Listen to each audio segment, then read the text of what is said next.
I was checking her injuries, until the alien nurse said, "That's too careful for a soldier." Marcus Chen knelt beside the wounded Terran soldier, his fingers moving with practiced precision along her ribs. The makeshift medical bay aboard, the Resolute hummed with alien technology he barely understood, but human anatomy, that was something he knew by heart. 3 broken ribs, possible internal bleeding, he murmured, more to himself than to anyone else. His hands traced the edge of her Kevlar vest, checking for entry points he might have missed. Pulse is steady, but weak.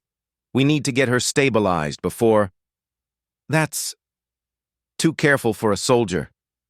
Marcus looked up to find the Zalathi nurse watching him with her large, compound eyes. Kesara stood nearly 7 feet tall, her chitinous exoskeleton gleaming under the medical bay's harsh lights. She had been observing him for the past hour as he worked on the casualties from the failed assault on Kepler 442b. "Excuse me?" Marcus continued his examination, gently probing the soldier's abdomen for signs of internal trauma. "I have worked with many species military medics," Kesara said, her translator rendering her clicks and whistles into accented standard.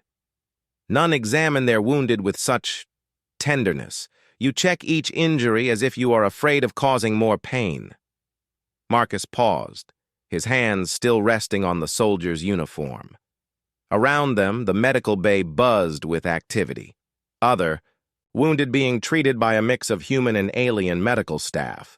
The soldier beneath his hands was unconscious, her breathing shallow but regular.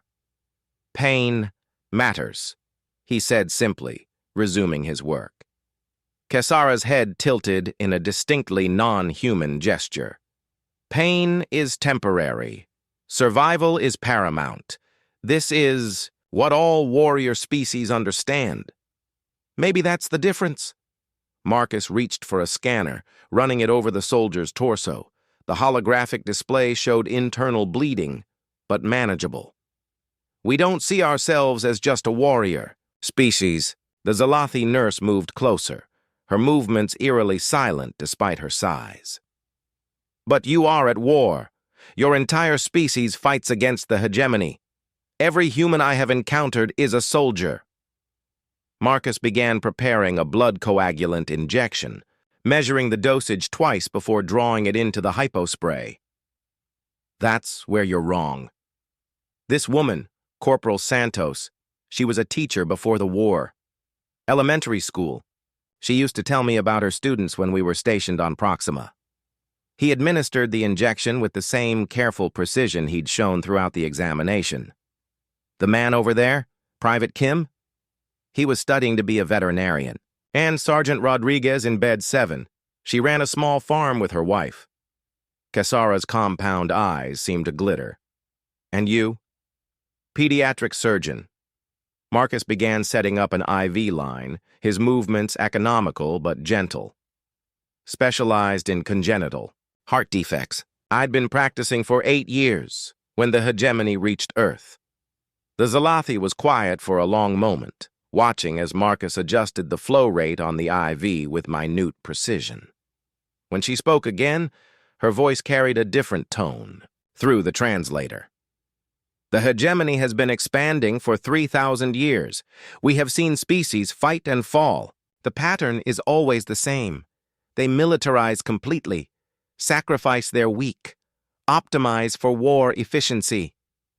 She gestured with one of her 4 arms toward Marcus's careful ministrations. "They become like us, like all the others." Marcus looked up from checking Corporal Santos's pupils for signs of concussion. "And that's what you expected from humans?" "It is what we expect from any species that survives first contact."